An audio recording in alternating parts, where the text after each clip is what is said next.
ఆమె ప్రభు పేరట మీ అందరికీ శుభ వందనాలు అండి. ఈ సమయంలో మనం దేవుని మాటలను జ్ఞాపకం చేసుకుంటాం. ప్రేమ గల దేవుడు ఎంతవరకు కాపాడాడు. మీ అందరి క్షేమం కొరకు దేవుని సముఖమందు నిత్యము ప్రార్థిస్తూ ఉన్నాం. దేవుడు మిమ్మల్ని ఆశీర్వదించుగా. దేవుని మాటలను ఫిలిప్పీలకు రాసిన పత్రిక 2వ అధ్యాయము, ఫిలిప్పీలకు రాసిన పత్రిక 2వ అధ్యాయము 16వ వచనాన్ని చదువుకున్నాము. అట్టి జనము మధ్యను మీరు జీవవాక్యమును చేతపట్టుకొని లోకమందు జ్యోతుల వలె కనబడుచున్నారు.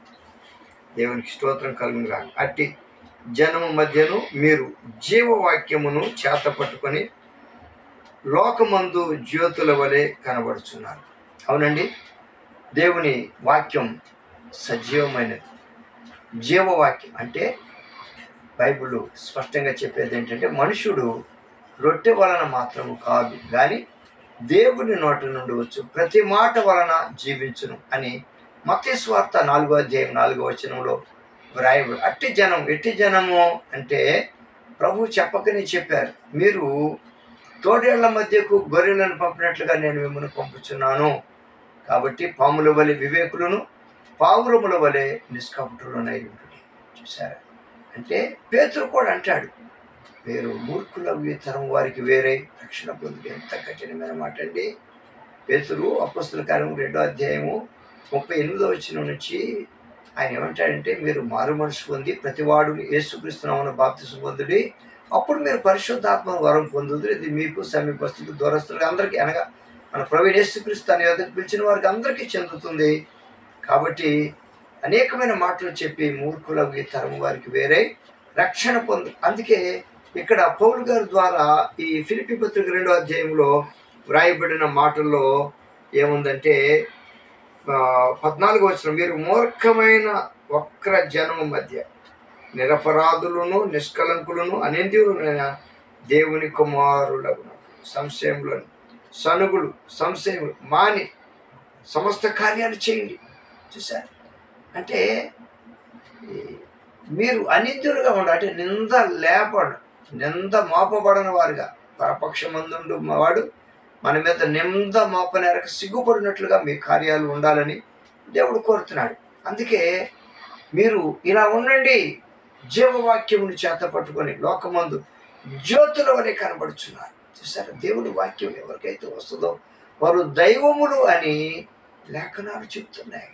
82వ కీర్తన రాయబడి ఉంటుంది. కాబట్టి అండి, జీవవాక్యం సజీవమైన వాక్యం, బ్రతికించే వాక్యం, ఇతరులకు కీడు చేసేది కాదు, ఇతరులకు మేలు చేసేటువంటి దేవుని వాక్యం మానవునికి జీవమే.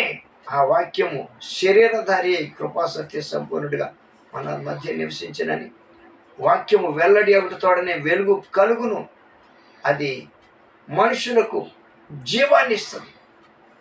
అంటే వారు సిగ్గుపడరు, లజ్జింపక ఉంటారు అని చెప్పి వ్రాయబడదు. అంటే వారు ఆయన తట్టు చూడగా వారికి వెలుగు కలిగిన, వారి ముఖములన్నడను లజ్జింపకపోవు. అందుకే ఈ దానియేలు గ్రంథంలో కూడా 12వ అధ్యాయం 3వ వచనం ఏం చెప్తుందంటే, బుద్ధిమంతులైతే ఆకాశ మండలములోని జ్యోతులను పోలిన వారై నిరంతరము ప్రకాశించదు.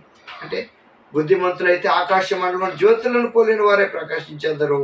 నీతి మార్గమును అనుసరించి నడుచుకున్నట్లు ఎవరు అనేకులను తిప్పుదురో వారు నక్షత్రము వలె నిరంతరము ప్రకాశం. చూశారు? అంటే దేవుని మార్గము, జీవ మార్గం, బుద్ధిమంతులు ఆకాశ మండలంలోని జ్యోతుల్లాగా, అంటే నక్షత్రాలలాగా ప్రకాశిస్తారంట. ఈ ఆమోసు గ్రంథం 5వ అధ్యాయం 13వ వచనం కూడా ఏం చెప్పుద్ది అంటేనండి, ఇది చెడు కాలము గనక ఈ కాలమున బుద్ధిమంతుడు ఊరకుండును. చూసారా? అంటే ఇది చెడు కాలం, దుష్టకాలం. ఎటు చూసినా భయోత్పాతములు, మోసాలు, యాక్సిడెంట్స్, మరణాలు. ఏమండి? ఎటు చూసినా మనం నిత్యము వినే వార్తలు, చెడు వార్తలు, దుర్వార్తలు. అయితే బుద్ధిమంతుడు మౌనంగా ఉంటాడంట, కానీ మనం ఉండలేం. ఎందుకని? ఉంటే గనక దేవుని మహిమ చూస్తాం.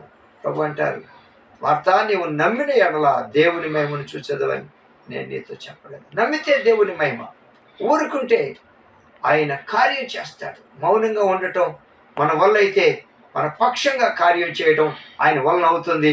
అందుకే జీవవాక్యమును చేత పట్టుకొని జ్యోతుల్లాగా మనం ప్రకాశించాలని దేవుడు ఆశిస్తున్నాడు. దేవుని జీవవాక్యానికి మనం చోటిచ్చి వాక్యాన్ని ధ్యానించి దేవుణ్ణి ఘనపరిస్తే పౌలు గారికి ఒక బాధ, మనస్తాపం. ఎందుకంటే మునుపు పాపం చేసి తాము జరిగించిన జారచోర కార్యముల నిమిత్తం మారు మనసు పొందని అనేకులను గురించి దుఃఖపడవలసి వచ్చినేమో అనే భయంతో భయపడుతున్నానంటాడు.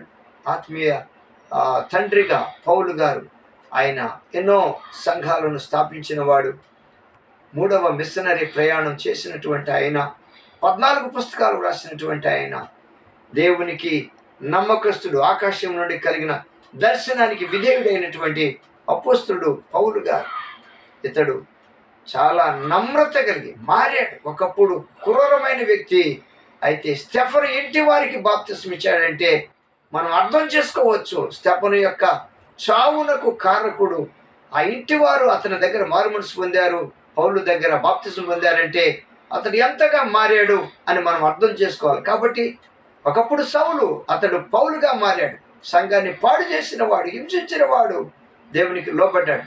అలాగూ జీవవాక్యం చేతపట్టి మనం అందరం దేవుని మహిమ కొరకు సహోదరులకు, తోటి వారికి, బంధువులకు ఆశీర్వాదకరంగా వారి కొరకు ప్రార్థించేవారిగా ఉండాలని, వారి క్షేమం కోరేవారిగా, వారి కొరకు ప్రయాసపడేవారిగా ఉండాలని దేవుడు కోరుతున్నాడు. దేవుడి మాటలను ఆశీర్వదించును గాక. ఆమె చిన్న ప్రార్థన. దయగల తండ్రి, ఆకాశ మండలంలోని జ్యోతుల్లాగా నిరంతరం ప్రకాశించేటట్లుగా జీవవాక్యమును చేతపట్టిన వారే మీ కొరకు నమ్మకంగా బ్రతకడానికి మీ బిడ్డలకు సహాయం చేయండి. కుటుంబాలు ఆశీర్వదించండి. దుష్టుడు ఎక్కడ క్రీచ